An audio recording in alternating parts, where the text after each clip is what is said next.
सरदार खान का एक बीवी और 3 बच्चे होने के बाद भी वह कोठी पर अपने ठरकीपन मिटाने के लिए जाता है।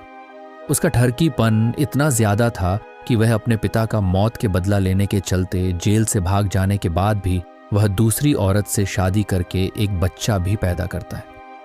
फिर उसके बाद सरदार खान अपने पिता का मौत का बदला ले पाता है या फिर नहीं? तो okay, without a time wasting let's go on start the movie. Movie का स्टार्टिंग में सुल्तान का गैंग को हम देखते हैं जो वह फैजल खान का परिवार में हमला करता है, लेकिन इस हमले में फैजल खान और उसका परिवार बच जाता है। उसके बाद हम लोगों को दिखाया जाता है कि यह लड़ाई 2 मुसलमानों के बिरादरी के बीच में है, जो एक कुरैशी और एक पठान होता है। उसके बाद ये लड़ाई का पूरा कहानी को हम फ्लैशबैक में देखते हैं। बिहार में स्थित वासेपुर में सिर्फ और सिर्फ कुरैशी बिरादरी की लोग का राज चलता था कि तभी पठान बिरादरी की शाहिद खान सुल्तान डाकू का नाम बताकर धनबाद से आए हुए ट्रेन का अनाज को लूट लेता है और वह बाजार में सरकारी माल बताकर 2 आना सस्ते में बेच देता है।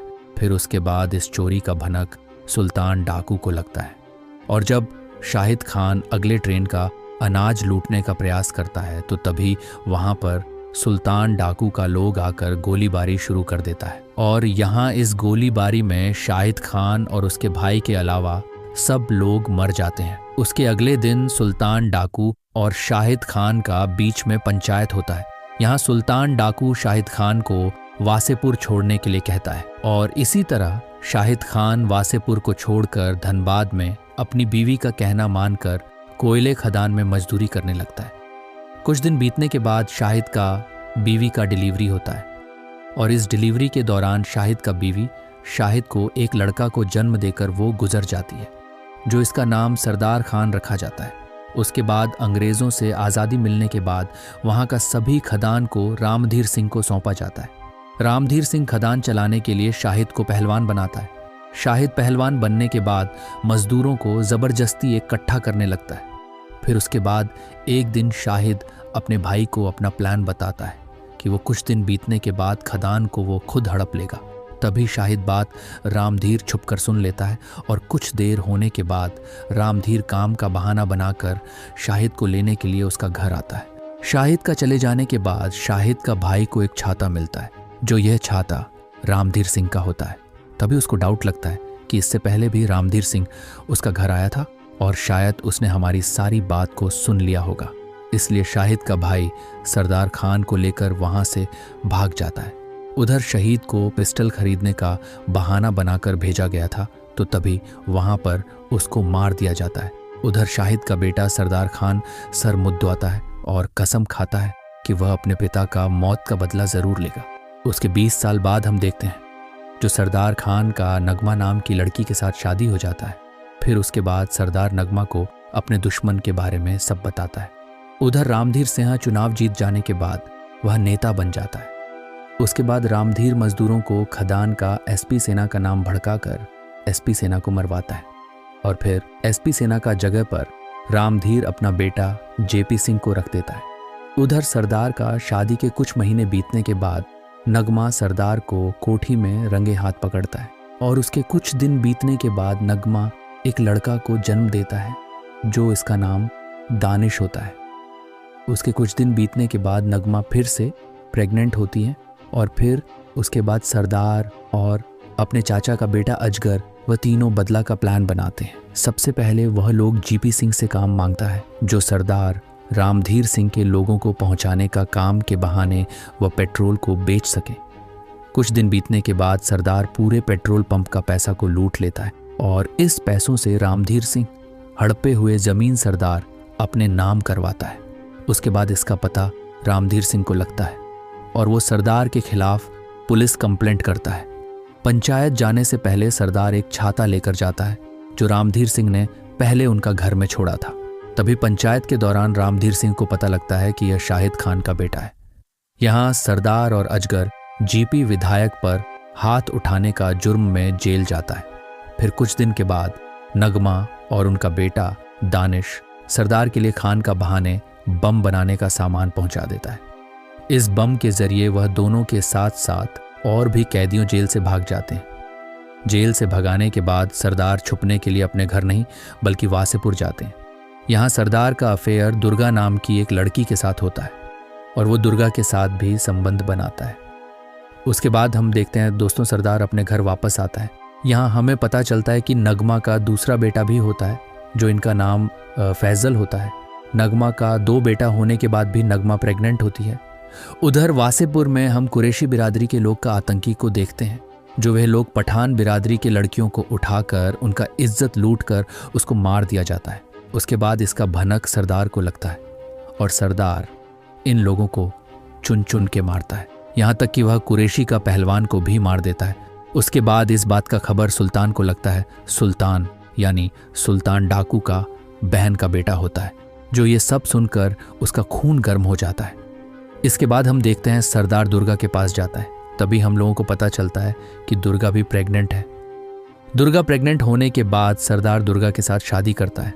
उधर ये बात नगमा को भी पता चलता है और कुछ दिन बीतने के बाद सरदार नगमा को पैसा भेजना भी बंद कर देता है और इसका दुख फैजल को बहुत होता है। और फिर एक दिन फैजल अपने माँ को सरदार के चाचा के साथ संबंध बनाते हुए देख लेता है और इसी गुस्से में वह घर से भाग जाता है और कई साल घर वापस नहीं आता है। उसके बाद धनबाद में भी कुरैशी बिरादरी के लोग एक लड़की को अपहरण करके ले जाता है और उसकी इज्जत लूट लेता है।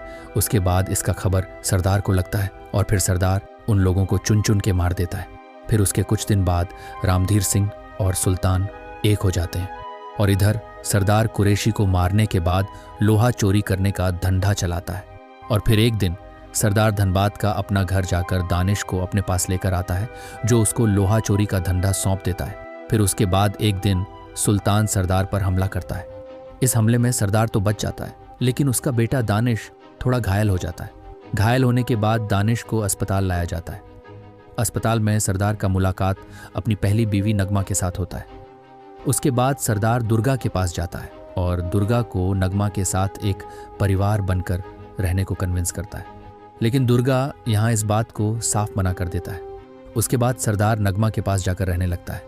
यहाँ आने के बाद सरदार दानिश को पिस्टल खरीदने के लिए धनबाद जाने को कहता है, लेकिन दानिश का जख्म अभी तक नहीं भरा था, तो उसकी जगह फैजल चला जाता है। फैजल पिस्टल खरीद कर वापस लौटते वक्त उसको पुलिस पकड़ लेता है और उसको जेल में डाल देता है। उसके कुछ दिन बीतने के बाद सरदार चोरी चाकारी छोड़कर गांव के पीछे का तालाब खरीद लेता है और वह मछली का धंधा करना चालू कर देता है।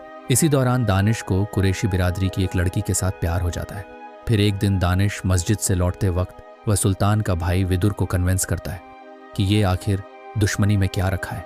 ये जो दुश्मनी है वो तुम्हारे दादा और हमारे दादा के बीच में था, तो हम लोग भी अभी तक लड़ते रहेंगे। तो यहाँ दानिश का बात सुनकर सुल्तान का भाई विदुर इस बात को मान जाता है और वह दानिश का सगाई अपने बहन से करवाता है, लेकिन सुल्तान ये सगाई से बिल्कुल भी खुश नहीं था।